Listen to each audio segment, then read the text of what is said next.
क्या स्टार्ट कर दिया? फोकस किया? Expression log. तो कल के डिस्कशन को आगे बढ़ाएंगे, ठीक है ना। हम टेंशन को लेके बात कर रहे थे। टेंशन हमेशा चीज़ों को खींचता है, राइट। अच्छा, कल एक चीज़ बताना मैं भूल गया कि ठीक है आज बता दूंगा। टेंशन किसी भी जगह पे लगाओगे ना, it should always be away from that point, मतलब बाहर की तरफ पॉइंट करेगा, in order to show the fact कि टेंशन हमेशा चीज़ों को क्या करता है, पुल करता है। मैं दिखाऊंगा, अभी बोलने से मे भी तुमको इतना फील ना आए। देखो फॉर एग्जांपल, ये तो एकदम बेसिक लेवल का क्वेश्चन है, लेकिन इसी से हम कुछ चीज़ सीखेंगे। सोचो कि यहाँ पर 3 रस्सियाँ हैं और द 3 रोप्स आर मासलेस, ठीक है ना। तीनों रोप्स, तीनों के तीनों मासलेस है। तो ये हमको तुमको पूछ सकता है कि तीनों रोप में जो टेंशन है उसका वैल्यू बताओ, राइट। इससे पूछा जा सकता है। The first thing that I am asking you कि तीनों रोप में टेंशन सेम होगा या अलग होगा? अलग होगा, okay. This is T1, this is T2, this is T3। But मैंने कहा कि रस्सी जो है वो मासलेस है। कल तुमको क्या बताया था कि रस्सी अगर मासलेस होता है तो टेंशन सेम होता है, प्रूफ करके भी दिखाए। तो तीनों के तीनों रस्सी मासलेस है, तो तीनों में टेंशन सेम नहीं होना चाहिए क्या? तीनों के तीनों रस्सी मासलेस है, तो कल जब हमने सिखाया था कि नहीं, सीखा था कि नहीं, अगर रस्सी मासलेस है तो टेंशन सेम होता है। यहाँ सेम नहीं होगा क्या? यहाँ सेम नहीं होगा। You have to be very careful about the statement. देखो एक रस्सी में कितना टेंशन होगा वो डिपेंड करता है कि रस्सी को किस तरीके से खींचा गया है, उसका स्ट्रेचिंग कंडीशन कैसा है। ऑब्वियसली तीनों रस्सी का स्ट्रेचिंग कंडीशन क्या है, अलग अलग है। तो तीनों रस्सियों में टेंशन क्या होगा, अलग अलग होगा, T1, T2, T3। तो सर इसका मतलब क्या हुआ कि आपने जो कहा कि रस्सी मासलेस होता है तो टेंशन क्या होता है, सेम। इसका मतलब यह है कि इस रस्सी के किसी भी पॉइंट में तुम अगर टेंशन निकालोगे उसका वैल्यू T1 ही निकलेगा। हाँ, इस रस्सी के किसी भी पॉइंट में अगर टेंशन निकालोगे वो T3 ही निकलेगा। इस रस्सी के किसी भी पॉइंट में अगर तुम टेंशन निकालोगे वो T2 ही निकलेगा। ये बताया था मैंने। बट रस्सी में कितना टेंशन होगा वो तो डिपेंड करता है ना कि रस्सी को कितना ज़ोर से खींचा गया है। जितना ज़ोर से खींचोगे उतना टेंशन ज़्यादा होगा। यहाँ पर तीनों रस्सियों का कंडीशन अलग अलग है, तो टेंशन सेम नहीं होगा। अभी फॉर एग्जांपल अगर तुमको कोई बोले कि नहीं इस ब्लॉक का बीड़ी बनाना है, ये तो बहुत ही सिंपल है। M सबसे पहले नॉन कॉन्टैक्ट फोर्स mg, और टेंशन हमेशा चीज़ों को क्या करता है, पुल करता है। रस्सी इस ब्लॉक को क्या करेगा, पुल करेगा। और जस्ट नाउ मैंने तुमको ये स्टेटमेंट सिखाया, tension is always away from the point of contact. Tension is always away from the point of contact. Point of contact ये away is direction, so this is tension T3। समझ में आ रहा है? Is that clear? तो ऐसे cases में कभी कभी ये पूछा जाता है कि इस जंक्शन में, मतलब रस्सियों में कितना टेंशन है, राइट। ऐसे केसेस में एक बार हम ये देखेंगे कि अगर मुझे इस जंक्शन का एफबीडी बनाना है, जंक्शन समझ में आ रहा है, जहाँ पर तीनों रस्सियाँ आके मिलते हैं एक दूसरे के साथ। जब हमको ये पूछा जाता है कि T1, T2, T3 का वैल्यू बताओ, तो उसका सबसे इंपॉर्टेंट एक पार्ट तो ये होता है कि हमको जंक्शन का एफबीडी बनाना पड़ता है। Is that clear? तो जंक्शन का अगर मैं एफबीडी बनाऊँ तो ये तो हमने डॉट दिखा दिया। अभी टेंशन किस तरफ होगा, इस तरफ एक रस्सी है, इस तरफ एक रस्सी है, इस तरफ एक रस्सी है। Is that clear? ये तो मैंने रस्सी का डायरेक्शन दिखाया। टेंशन हमेशा किस तरफ होगा, tension will always lie along the length of the rope. Tension will always lie along the length of the rope, लेकिन डायरेक्शन किस तरफ होगा। इस पॉइंट में अगर मैं T2 को शो करना चाहूँ तो किस तरफ होगा। हमेशा अपने दिमाग में ये पूछना, टेंशन इस पॉइंट को खींचना चाहेगा तो ऐसा देने से नहीं होगा। ऐसा दोगे तो अपने आप को पूछना इसका मतलब क्या बनता है। इसका मतलब ये बनता है कि वो रस्सी इस पॉइंट को धक्का दे रहा है, जो कि पॉसिबल नहीं है। तो ऐसा मत करना कभी भी। तो ये अगर है तो ये खींचा, ये खींचा और ये खींचा, इसका वैल्यू कितना होगा T3, इसका वैल्यू कितना होगा T2, इसका वैल्यू कितना होगा T1। ठीक है ना। उसको तुम रिजॉल्व कर देना, सिंपल है। ये अगर अल्फा होगा तो ये क्या होगा अल्फा, वो अगर बीटा तो ये क्या हो जाएगा बीटा। तो T1 का एक वर्टिकल कंपोनेंट निकालना, T2 का वर्टिकल कंपोनेंट निकालना, T3 के साथ बैलेंस कर देना। T3 का वैल्यू ऑलरेडी तुमको पता है, T3 is equal to what mg। फिर हॉरिजॉन्टल कंपोनेंट्स को बैलेंस करना, मतलब ये वाला कंपोनेंट और ये वाला कंपोनेंट एक दूसरे को क्या कर देगा, कैंसिल आउट। बिकॉज देखो ये पॉइंट जो है, ये पॉइंट इक्विलिब्रियम में है ना, ये पॉइंट मूव नहीं कर रहा है, तो इस पर नेट फोर्स क्या आना चाहिए, इस पर नेट फोर्स वो सब आता है तुमको, सब नहीं बता रहा मैं, बस टेंशन का डायरेक्शन इंपॉर्टेंट था वो बता दिया मैंने। ठीक है, ओके फाइन। अभी हम नेक्स्ट और एक कंसेप्ट को सीखेंगे जिसको हम बोलते हैं सिस्टम। ठीक है, थोड़ा पॉज करना। ओके फाइन, देखो नेक्स्ट क्या है, विल टॉक अबाउट सिस्टम। अभी सोचो निहार भी नाच रहा है और शोमिक भी, शोमिक है ना, हाँ ये भी नाच रहा है, कंपटीशन चल रहा है, ठीक है, एंड यू आर द जज, राइट। हाँ, अभी जब जज करोगे, अभी अगर तुमको मार्क्स देना है तो ये डिपेंड करेगा ना तुम किसको मार्क्स देना चाहते हो या तुमको किसको मार्क्स देने के लिए बताया गया है। अगर तुमको निहार को मार्क्स देना है तो तुम शोमिक के डांस को तो एनालाइज नहीं करोगे, किसको एनालाइज करोगे, निहार के डांस को एनालाइज करोगे, उसका एबिलिटी बनाओगे, उसका पोजेस देखोगे, उसको मार्क्स देगा अकॉर्डिंगली, राइट। तो इसको बोलते सिस्टम चूज करना। क्या बोलते इसको? तुम्हारे सामने बहुत सारे ऑब्जेक्ट्स हैं, बहुत सारे बच्चे, बहुत सारे लोग नाच रहे, लेकिन मार्क्स किसको देना है उसके अकॉर्डिंग हम उसको ऑब्जर्व करते हैं, उसको एनालाइज करते हैं। Is that clear? अभी जब बोले नहीं मुझे अभी ये जानना है कि शोमिक कैसे नाचता है, तो मैं उसको एनालाइज करूंगा, राइट। तब हमारे सिस्टम में कौन है? शोमिक है। निहार को बारे में जब जानना चाहेंगे तो हमारे सिस्टम में कौन होगा? निहार होगा। अभी बोला गया कि नहीं भाई, अभी हम इन दोनों के ग्रुप डांस को मार्क्स देना चाहते हैं, मतलब दोनों एक साथ कैसे नाच रहे। तब तुम अकेले सिर्फ निहार को देखोगे तो नहीं चलेगा, या सिर्फ अकेले तुम शोमिक को देखोगे तब भी नहीं चलेगा। तब तुमको दोनों ऑब्जेक्ट को एक साथ देखना पड़ेगा। तो ऐसा भी कंडीशन आ सकता है। इसको भी हम क्या बोलते हैं? मैंने सिस्टम चूज किया। तो सिस्टम के अंदर तुम किसको किसको रखोगे डिपेंड करेगा कि तुम क्या करना चाहते हो, क्या एनालाइज करना चाहते हो। Is that clear? समझ में आया? ओके। जैसे कि यहाँ पर एक एग्जांपल देता हूँ, दो बंदे और ये टग ऑफ वार खेल रहे, ठीक है, और किसी ने मुझे ये बताया कि पूछा गया कि ये बताओ कि ए पे टेंशन का फोर्स कितना लग रहा है, ए पे रस्सी कितना फोर्स लगा रहे हैं। Is that clear? तो अभी मैं अपने सिस्टम में किसको इंक्लूड करूंगा? डेफिनेटली ए को इंक्लूड करूंगा, बी को तो इंक्लूड नहीं करूंगा। बात समझ में आया? तो अगर मैं ए का एबिलिटी बनाऊं तो सबसे पहले नॉन कॉन्टैक्ट फोर्स mg, उसके पैरों में नॉर्मल लग रहा होगा n1, उसके बाद कॉन्टैक्ट आएगा, मतलब बाकी कॉन्टैक्ट, एक तो हाथ में रस्सी वाला कॉन्टैक्ट है टेंशन T, इस तरफ क्या लगेगा? Friction F। तो ऐसे बना देंगे एबिलिटी। तो यहाँ पर हमारे सिस्टम में है कौन? हमारे सिस्टम में ए है। Is that clear? अभी तुमको ये पूछा गया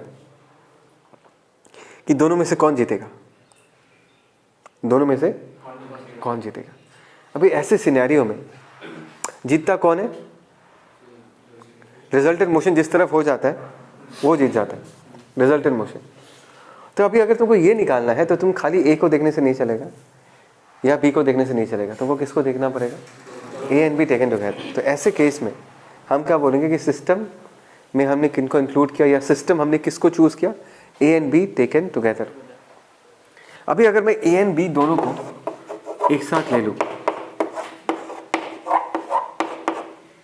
दिस इज माई सिस्टम।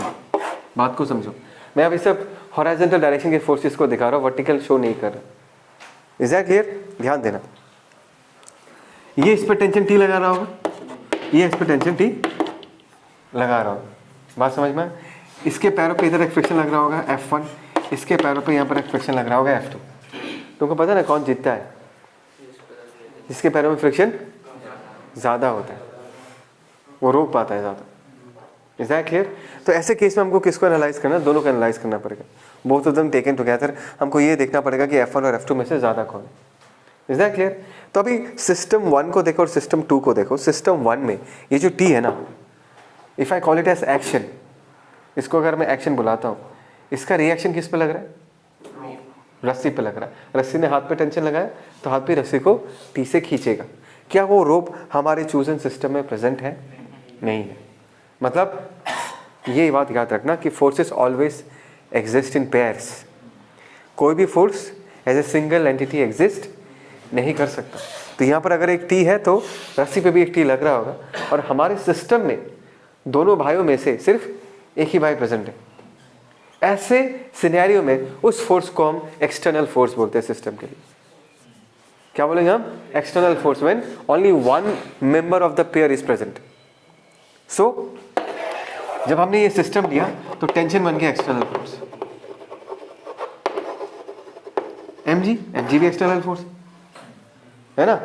इसका दूसरा पार्टनर mg का दूसरा पार्टनर किस पे लग रहा है? धरती पे लग रहा है। तो धरती तो हमारे सिस्टम में है नहीं, तो सिर्फ mg एक दिख रहा है, तो इसको हम क्या बुलाएंगे? External force. फ्रिक्शन भी एक्सटर्नल फोर्स है, बिकॉज फ्रिक्शन का दूसरा रिएक्शन किस पे लग रहा है? ज़मीन पे लग रहा है। ज़मीन ने अगर पैर पे इधर लगाया तो इसके पैरों ने ज़मीन पे आगे लगाया होगा, तो फ्रिक्शन भी क्या हो जाएगा? एक्सटर्नल। ये नॉर्मल भी क्या हो जाएगा? एक्सटर्नल। बात समझ में आया? बिकॉज इसका जो दूसरा पेयर है, पेयर का जो दूसरा पार्टनर है, वो हमारे चोजन सिस्टम में प्रेजेंट नहीं है। Is that clear? लेकिन वही टेंशन इस सिस्टम में इंटरनल फोर्स बोला जाएगा, उसी टेंशन को, राइट? मैंने डायग्राम नहीं बनाया, इसके हाथों पे जो टेंशन लग रहा है, इसके हाथ में रस्सी पे भी उतना ही टेंशन लगाया होगा, एंड बोथ रस्सी and the person are present in the same system. समझ में आया? Is that clear? इन दोनों टेंशंस को देखो, T T, they are going to cancel out each other. कोई डाउट? या ऐसे समझो कि इस बंदे के हाथों में जो टेंशन लगा होगा, इस बंदे ने रस्सी पे भी टेंशन उल्टे डायरेक्शन में लगाया, तो बंदा एंड रस्सी दोनों सिस्टम में एक साथ प्रेजेंट है। Is that clear? That is both the tensions are present. तो जिस टेंशन को हमने पहले सिस्टम में एक्सटर्नल बुलाया था, उसी टेंशन को अभी मैं क्या फोर्स बुलाऊंगा?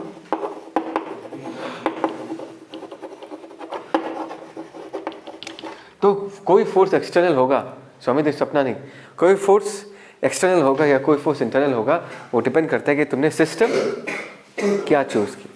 वही फोर्स एक्सटर्नल हो सकता है, या वही फोर्स कभी कभी इंटरनल जैसा भी बिहेव कर सकता है, depending on the system that you choose.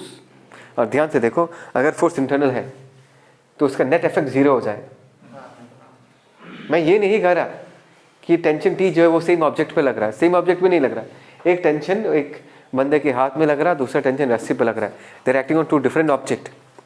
But अगर दोनों ऑब्जेक्ट तुम्हारे सिस्टम में प्रेजेंट है, then both the Ts are present and both the Ts are equal in magnitude but opposite in direction, so they will always cancel out. तो system पे internal force का कोई effect नहीं रहा। That is the reason Newton ने अपने first law में कहा था, a body at rest will be at rest and a body in motion will be in motion until and unless an external force is applied. Internal force किसी system का state change नहीं कर पाएगा, because अगर वो force internal है, it will always cancel out. आया समझ में? पक्का? कोई डाउट? यस, बोलो। ठीक है, तो हमने सिस्टम के बारे में तो डिस्कस कर लिया। ठीक है, अभी कुछ छोटा मोटा एफबीडीएस तो तुमको आता ही है, लेकिन थोड़ा कुछ चीज़ें जो बता के रखना चाहूँगा। सोचो तुम्हारे सामने ऐसा एक पिक्चर है, एक बंदा है कैबिन के अंदर बैठा हुआ है, कैबिन रस्सी से सीलिंग से हैंग कर रहा है, तो तुमको ये पूछा गया कि उस रस्सी में कितना टेंशन है, रस्सी में कितना टेंशन है। अभी नेक्स्ट क्वेश्चन है, रस्सी में कितना टेंशन अगर ये निकालना है तो तुम सिस्टम में किसको चूज करोगे? किसको? दोनों मतलब किसको? अच्छा, सिर्फ आदमी को। क्वेश्चन पता ना क्या पूछा है? रस्सी में टेंशन कितना वो पूछा है। चलो इसने बोला, इसके थ्रू चलते कि अगर हम सिर्फ आदमी को चूज करते, नहीं ये बोला नहीं चाहिए, तुझे बोलना चाहिए था सिर्फ कैबिन को चूज किया, तब कुछ मैं अच्छे से बोल पाता। अगर तुम लोग ये सोच रहे हो कि नहीं मतलब गलती करना था, थोड़ा सा अच्छा गलती करता था कि मैं समझा पाऊँ। अगर तुमको ये बोला कि नहीं सर रस्सी निकालना तो हम कैबिन का एफबीडी बनाएंगे, सिर्फ कैबिन का, तो पंगा क्या होगा पता है? ये सुनो ध्यान से, कैबिन का खुद का सेल्फ वेट कितना होगा? mg। Is that clear? फिर हम सोचेंगे कितने सारे कांटेक्ट है, कितने सारे कांटेक्ट है? एक आदमी का पैरों का कांटेक्ट और एक रस्सी वाला कांटेक्ट। आदमी का पैरों का कांटेक्ट इस चीज़ को नीचे रिपेल कर रहा होगा, इसको हमने n दे दिया, यहाँ पर एक रस्सी t। बात समझ में आया? यहाँ से तुम डायरेक्टली t का वैल्यू नहीं निकाल पाओगे। बोलो क्यों? बिकॉज यहाँ पर एक n आ गया जो कि अननोन है। बात समझ में? अभी n का वैल्यू निकालने के लिए तुमको फिर से आदमी का भी एफबीडी बनाना पड़ेगा। तो आदमी का एफबीडी बनाया तुमने यहाँ पर, दिस इज छोटा mg, और यहाँ पर पैरों से क्या लग रहा है? Normal n। तो n का वैल्यू बराबर mg। फिर तुम इसका इक्वेशन लिखोगे, फिर यहाँ से t का वैल्यू निकालोगे। तो इतना घुमा घुमा के अगर प्रॉब्लम करोगे ना, तुमको टाइम हमेशा जल्दी लगेगा। आंसर निकाल लोगे लेकिन टाइम तो ज़्यादा लग जाएगा। तो एक बात को हमेशा याद रखना, कल भी बताया था कि अगर तुम्हारे पास अपॉर्चुनिटी है बहुत सारे ऑब्जेक्ट्स को एक साथ सिंगल ऑब्जेक्ट जैसे ट्रीट करने का, बिकॉज अगर ये लोग रेस्ट में है तो ये दोनों एक साथ रेस्ट में है ना। ऐसा तो नहीं है कि आदमी उस कैबिन के अंदर कूद रहा है, तब अलग हो जाता सिनेरियो, है ना। तब कैबिन रेस्ट में होता, आदमी मूव करता हुआ होता, बट यहाँ पर आदमी and cabin together are at rest, so we can treat them as a, सुन रहे हैं ना तू, we can treat them as a single object, right. तो अभी अगर मैं दोनों को एक साथ कंसिडर करूं, ध्यान देना, ध्यान देना, कैबिन का वेट नीचे कितना है, कैपिटल mg, आदमी का वेट नीचे कितना है, छोटा mg, ऊपर क्या लग रहा है, टेंशन टी। सर नॉर्मल देखो, आदमी के पैर पे n लग रहा है और कैबिन के बॉटम सरफेस में भी एक n लग रहा है, तो normal for this kind of system will now become an internal force. Mind you, they are not acting on the same body. They are acting on two different bodies. एक normal cabin के floor पे लग रहा है, दूसरा normal आदमी के पैरों पे लग रहा है। Why are they cancelling out? Because हमने आदमी और कैबिन दोनों को अपने सिस्टम में चूज करके रखा है। So that is the benefit that you get. यहाँ से डायरेक्टली तुम टी का वैल्यू क्या लिख सकते हो, कैपिटल mg प्लस छोटा mg. So this is something very very important which you have to learn. अगर तुमको पूरे सिस्टम में ये दिख रहा है कि सारे बहुत सारे ऑब्जेक्ट एक साथ रेस्ट में है, तो treat them as a single object. इससे बेनिफिट क्या होगा, उनके बीच का जो इंटरैक्शन फोर्स है, वो फोर्सेस सारे के सारे क्या बन जाएंगे, इंटरनल, और वो तुम्हारी इक्वेशन में आएगा नहीं। और जितना कम इक्वेशंस में वेरिएबल्स आएगा उतना जल्दी तुम उसको सॉल्व कर पाओगे। तो सिर्फ रुके हुए चीज़ों के लिए नहीं, चलते हुए चीज़ों के लिए भी ये वैलिड है। अगर तुमको दिख रहा नहीं सारे ऑब्जेक्ट एक साथ मूव कर रहा है, take them together and treat them as a single object. समझ में आया, क्या ये याद रहेगा, ठीक है। पॉज बीच में टाइप कर, ठीक है। चलो याद है, बेसिक एबिलिटीज नहीं दिखा रहा, मुझे लगता है ये चीज़ बताना चाहिए इसलिए बता के रख रहा हूँ। तो तुम्हारे पास ऐसा एक सिस्टम है, system has been released from rest, obvious है कि m2 नीचे जाएगा, m1 राइट की तरफ जाएगा और बड़ा वाला ब्लॉक भी मूव करेगा अगर एवरीथिंग इज स्मूथ, राइट। इसके बारे में हम डिटेल्स में जब हम प्रॉब्लम करेंगे तब मैं दिखाऊंगा एक्चुअली कैसे। अभी सिर्फ मैं तुमको ये दिखा के रखना चाहूँगा कि ऐसे सिचुएशन में अगर हमको एफबीटी बनाना है तो एफबीटी सही से कैसे बनाते हैं, सॉल्व करना हम बाद में सिखाएंगे, ठीक है। देखो m1 का एफबीटी बनाना तो बहुत ही आसान है। सबसे पहले मैंने क्या बोला था, नॉन कॉन्टैक्ट फोर्स m1 से, फिर तुम्हारे दिमाग में ये चलेगा भाई कितने सारे कॉन्टैक्ट हैं, एक तो सरफेस कॉन्टैक्ट है, एक रस्सी वाला कॉन्टैक्ट है। तो सरफेस कॉन्टैक्ट के लिए यहाँ पर कितना आएगा n1 और रस्सी के लिए कितना आएगा tension T. Is that clear.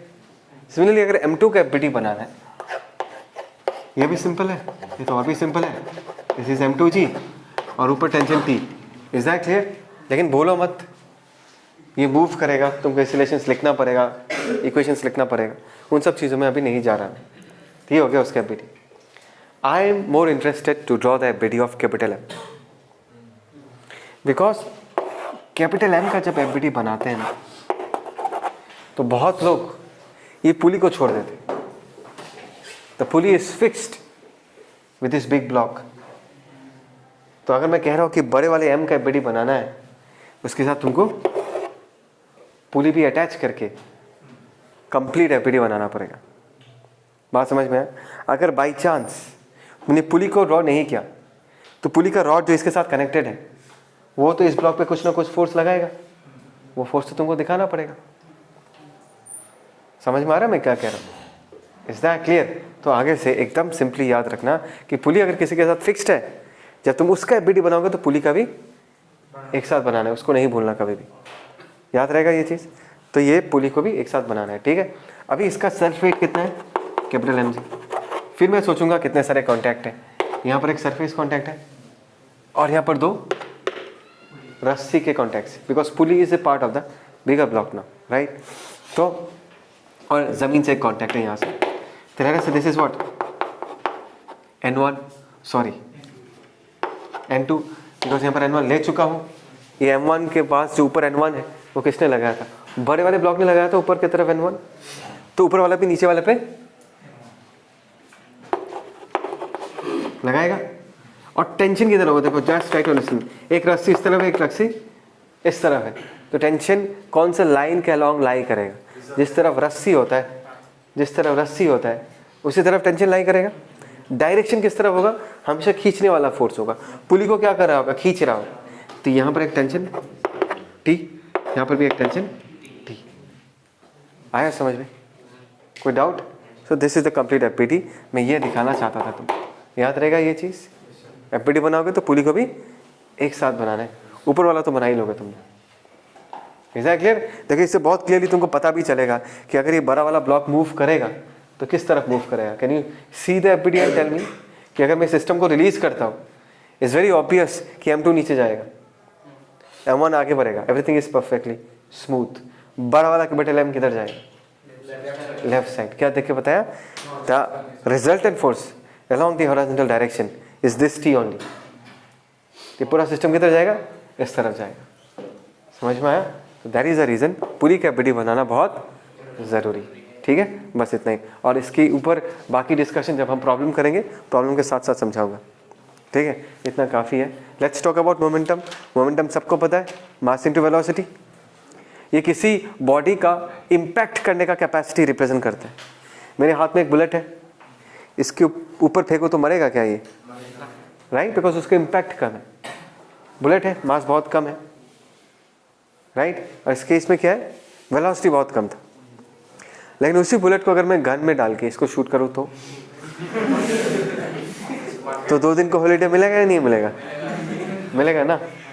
तो इस केस में फ़र्क क्या पड़ा? फ़र्क ये पड़ा कि बुलेट तो वही है, मास तो वही है, वेलोसिटी बहुत इंक्रीज हो गया, तो इम्पैक्ट कैपेसिटी बहुत बढ़ गया, राइट। सिमिलरली अगर ये साइकिल लेके एक दीवार तोड़ने जाता है, क्या लेके?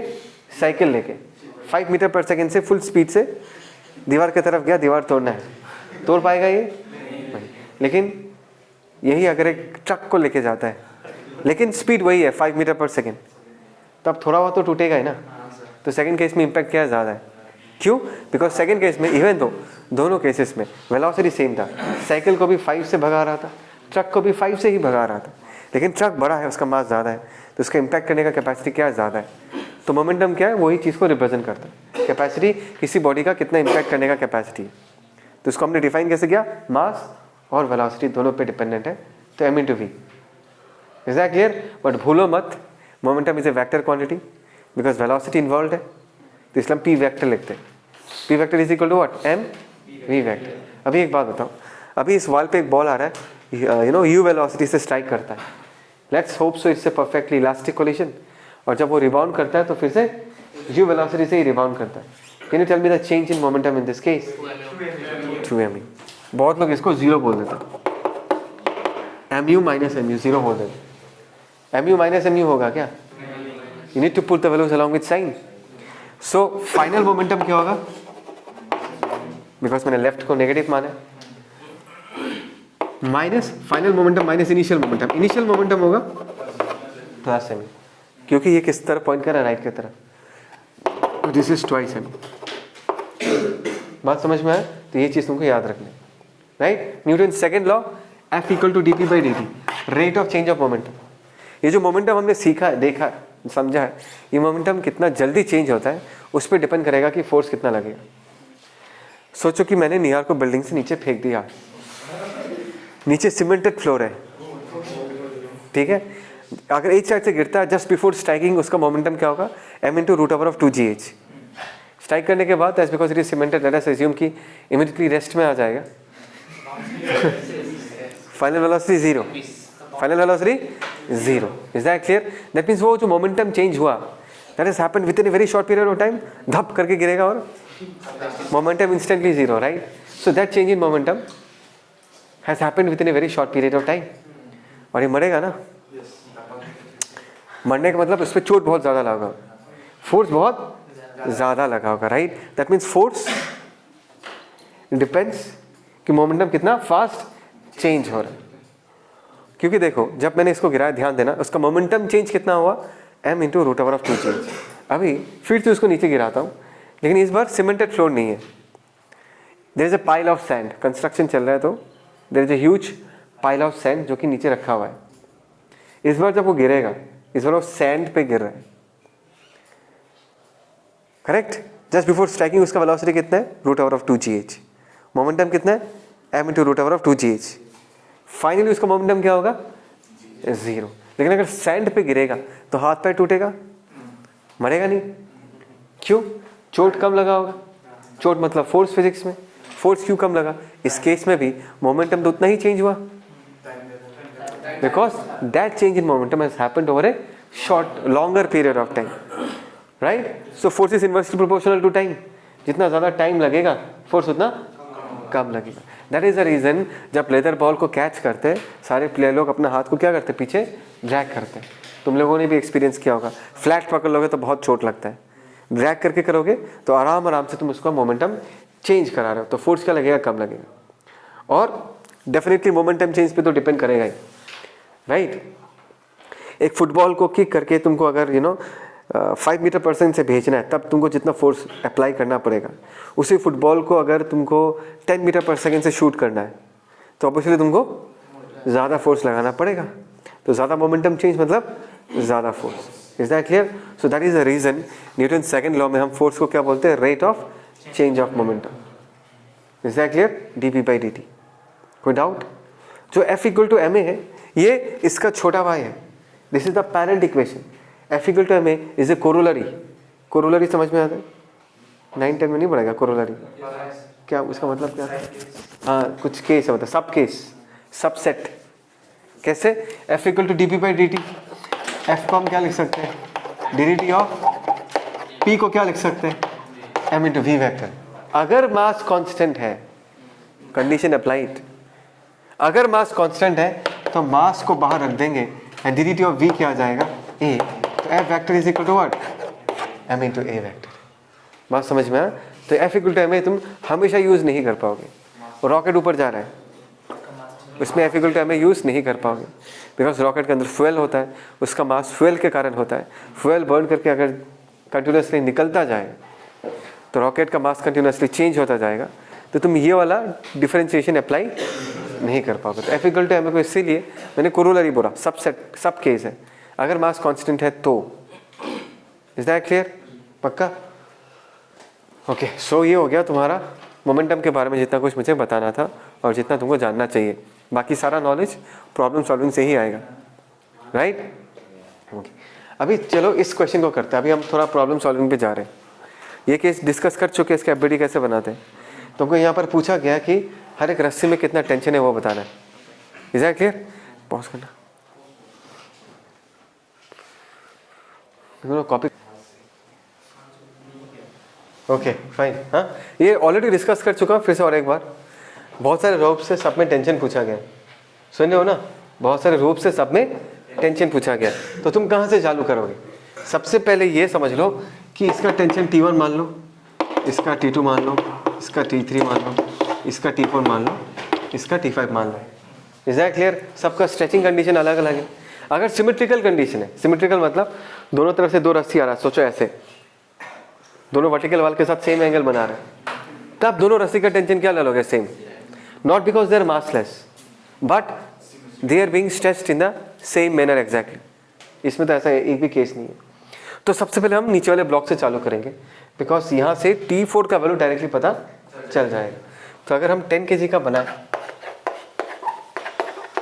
10G, this is T4 and this system is in equilibrium. Newton second law क्या कहता है? F net should be equal to what? 0।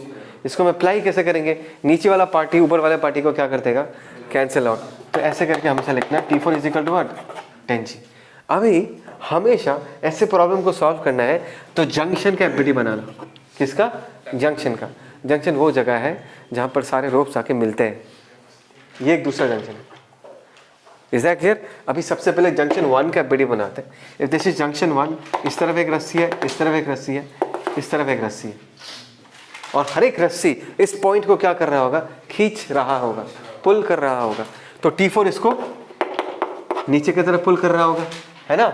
T3 इसको इस तरफ पुल कर रहा होगा एंड T2 इसको इस तरफ पुल कर रहा होगा। तो can you tell me this angle? ये एंगल कितना होगा? This is 30। फटाफट सॉल्व करो। This is T3 sin 30, this is T3 cos 30। फिर से हम वही लॉजिक यूज करेंगे, net force on the system has to be equal to 0। वो पॉइंट इक्विलिब्रियम में है, तो हम T4 बराबर T3 √3/2 बोल सकते हैं, और यहाँ पर T2 बराबर T3/2। बहुत सिंपल है, बिकॉज T4 का वैल्यू हमने ऑलरेडी निकाल के रखा। कितना है 10G, T4 के जगह 10G इंटू 2 कर दिया इधर और डिवाइडेड बाई √3 कर दिया। पता चल गया T3 का वैल्यू कितना आएगा,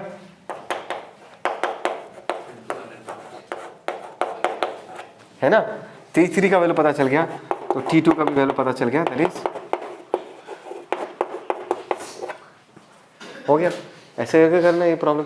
अभी अगर मेरे को इस नेक्स्ट इस जंक्शन पॉइंट को एनालाइज करेंगे, बिकॉज T5 T1 ये सब निकालना अभी भी बाकी है।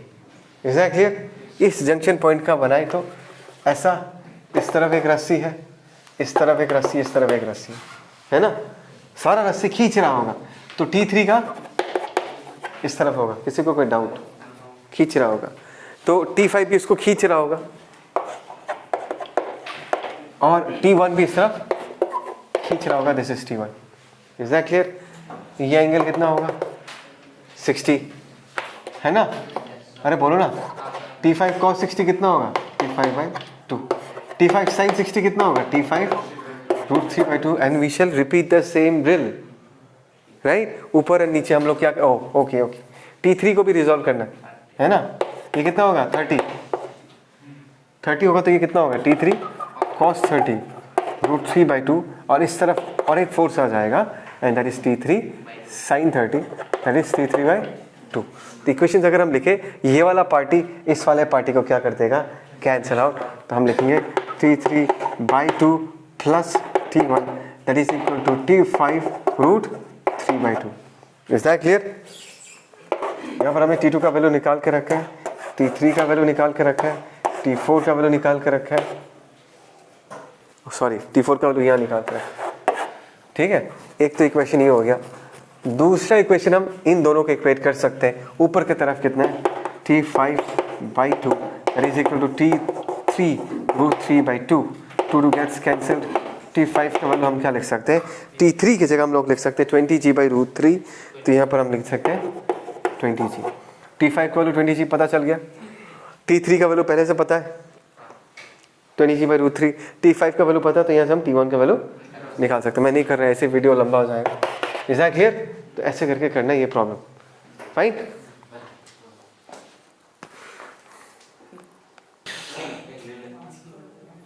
ठीक है, ओके। अभी कुछ क्वेश्चंस डिस्कस करते हैं। 2 ब्लॉक्स दिख रहा है 10 kg 20 kg, 100 न्यूटन लग रहा है, ऊपर एक 50 न्यूटन लग रहा है at an angle of 30 degree with the vertical. Question ये पूछा है कि उस वाल ने, ये जो वर्टिकल वाल है, कितना फोर्स लगाया है। What is the force exerted by the vertical वाल। ठीक है ना, मैं करूँगा, तुम बस मुझे इतना बताओ सिस्टम हम किसका चूज करें, सिस्टम में हम किसको चूज करें, वाल, दोनों blocks. Why not only 20 kg, तब नॉर्मल आ जाए। एग्जैक्टली, मैं बस यही सिखाना चाहता हूँ। अभी अगर तुम्हें कोई पूछ दे नहीं भाई तो मुझे ये बताओ कि दोनों ब्लॉक्स के बीच नॉर्मल कितना है, तब तो तुमको दोनों में से किसी एक का ही एबीडी बनाना पड़ेगा, राइट। तो इन दिस केस अगर सिर्फ ये पूछे कि वॉल ने कितना फोर्स लगाया है, तो for you this is a single object, ऐसा कुछ ऐसा मान लेना 30 kg का। समझ में आया? यहाँ पर कितना लग रहा है 100 न्यूटन, यहाँ पर लग रहा होगा 30G, यहाँ पर नॉर्मल N1 और इस तरह से क्या लग रहा होगा N2, और ये अगर 50 न्यूटन है उसके एक कॉम्पोनेंट इधर, एक कॉम्पोनेंट इधर। देखो ये हवा में है, कंफ्यूज मत होना, ये ब्लॉक पे ही लग रहा है, ये वाला भी ब्लॉक पे ही लग रहा है, ठीक है ना। तो यहाँ पर ध्यान से देखो, this is 50 right, if this is 30 this is 60, so this is 50, तो 50 cos 60 is 25 and 50 sin 60 is 25√3। तो ध्यान से देखो वॉल ने कितना फोर्स लगाया, वॉल ने N2 फोर्स लगाया, करेक्ट। और देखो इधर 25 है, इस तरफ 100 है, तो 25 तो 100 को बैलेंस कर नहीं पाएगा। क्योंकि तुम्हारे दिमाग में ये डाउट होगा ना कि सर मैंने अगर इधर 50 लगाया, ऐसा भी तो हो सकता है कि ये पूरा सिस्टम लेफ्ट के तरफ मूव कर जाए, ऐसा भी तो हो सकता है कि तूने 25 फोर्स लगाया और ये पूरा सिस्टम लेफ्ट के तरफ मूव कर जाए, वॉल के साथ कांटेक्ट में ना रहे, लेकिन ऐसा नहीं होगा बिकॉज ये 25 है तो N2 का सपोर्ट चाहिए होगा 100 को बैलेंस करने के लिए। तो क्या लिखेंगे हम, इस तरफ लेफ्ट की तरफ ग्रुप में कौन कौन है, 25 है और प्लस क्या है, N2 है, और राइट की तरफ ग्रुप में कौन है, 100। Is that clear? पक्का? अभी किसी ने तुमको पूछ दिया, नहीं भाई हमको ये बताना है कि 10 kg और 20 kg के बीच कितना इंटरैक्शन फोर्स, तो किसका FBT बनाओगे, 10 का या 20 का? दोनों के बीच का interaction force. 10 will be a better choice than 20, right? 10 will be easier. ध्यान दो, इधर 10G है, इसको N3 दे देता हूं, है ना, इधर एक N4 और इधर क्या लग रहा है, 100, राइट? Is that clear? तो हम N4 इक्वल टू क्या लिख देंगे, 100। अगर 20 kg का बनाओगे तब भी होगा, कोई प्रॉब्लम नहीं है, समझ में आया? बट 10 kg का FBT आसान है, आराम से निकल के आ जाएगा। Is that clear? बस इस पूरे क्वेश्चन को कराने का एक ही इंटेंशन है, ताकि तुमको ये समझ में आए कि सिस्टम कैसे चूज़ करना पड़ता है। तुमको क्या पूछा गया है उसके बेसिस पे हम सिस्टम चूज़ करते हैं, और अगर हमने ढंग से सिस्टम चूज़ किया ना तो हमारा प्रॉब्लम सिंपल और फास्ट हो सकता है। Is that clear? अच्छा, अभी let's move on to this. यहाँ पर तुमको ये पूछा गया है कि ये जो क्लैंप है, इसको हम क्लैंप बोलते हैं, क्लैंप ने पुली पे कितना फोर्स लगाया, force on pulley by clamp, ये पूछा गया। तो किसके FBT बनाना है, पुली का FBT बनाना, राइट? तो पुली का FBT बना दिया और ये हो गया क्लैंप। अच्छा, क्लैंप अभी किधर फोर्स लगाएगा, खींचेगा या पुश करेगा? अच्छा, देखो क्लैंप दोनों कर सकते हैं। Clamp is made up of rod, rod खींच भी सकता है, पुश भी कर सकते हैं। तो हाउ डू यू नो कि वो पुल करेगा, पुश नहीं करेगा? डिपेंड करेगा कि पुली पे बाकी फोर्सेस कैसे लग रहा है, राइट? तो बाकी फोर्सेस जानने के लिए मुझे सबसे पहले इधर एक रस्सी है, इधर एक रस्सी है, तो इधर एक टेंशन T देना पड़ेगा, इधर एक टेंशन T देना पड़ेगा, और ये दोनों T का रिजल्टेंट इफेक्ट जो है उसको बैलेंस करेगा क्लैंप का फोर्स, उसको बैलेंस करेगा, बिकॉज ये पुली मूव नहीं कर रहा, इस पे नेट फोर्स 0 होना है। इसका मतलब इस तरफ जो रिजल्टेंट रूट 2T बनेगा ना, इसको कौन कैंसिल करेगा, इसको क्लैंप फोर्स कैंसिल करेगा। समझ में आया?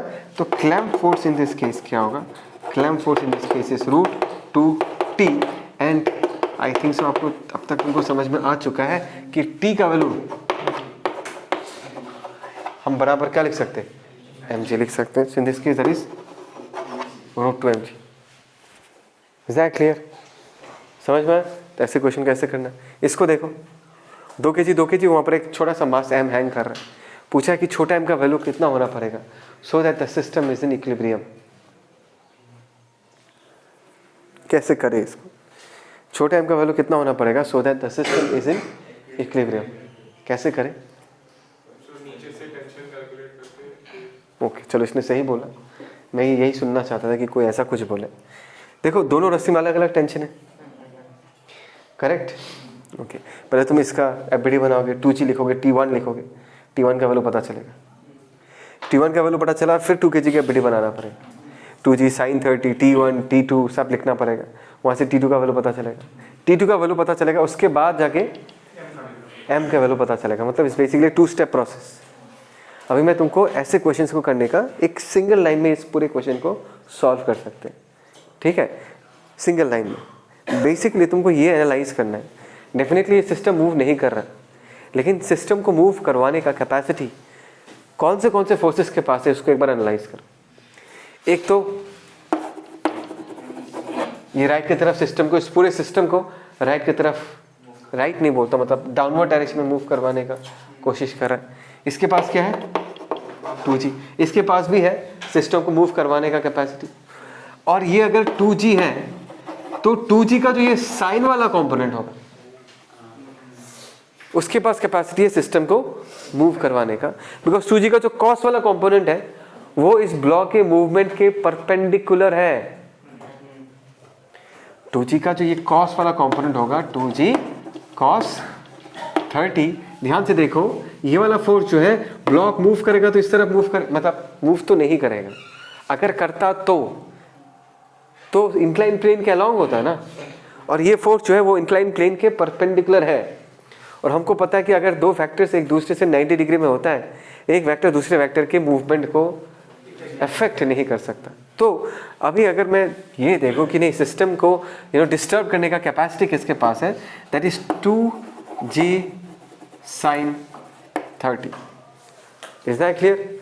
If you see this diagram properly, इसमें मैं कहूँगा कि ये वाला जो 2g है और ये वाला जो 2g sin 30 है, they're in the same party. Feel आ रहा है? 2g भी इसको इस तरफ गिराना चाहता है, 2g sin 30 भी इस तरफ ही गिराना चाहता है, बट दिस छोटा mg is in the opposite party.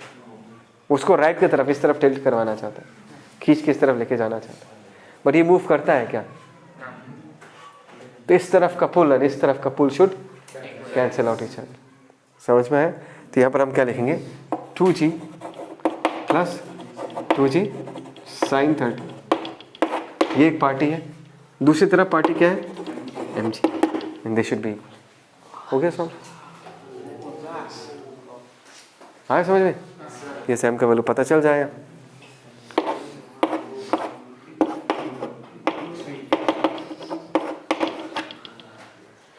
समझ में? So this is how we solve this kind of problems, right?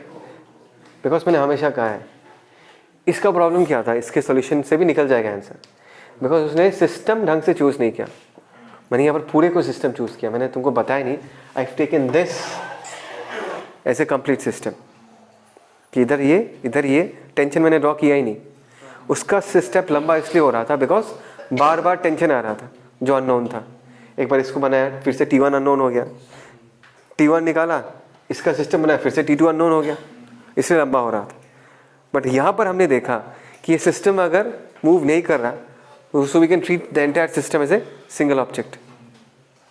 तो एक ऑब्जेक्ट को इधर खींच रहा है, दूसरा फोर्स को दूसरी तरफ खींच रहा है, और पूरा सिस्टम मूव कर रहा है, तो बैलेंस कर दो दोनों फोर्सेस को, राइट? टेंशन क्या बन जाएगा, इंटरनल, इसलिए कभी आया नहीं पिक्चर।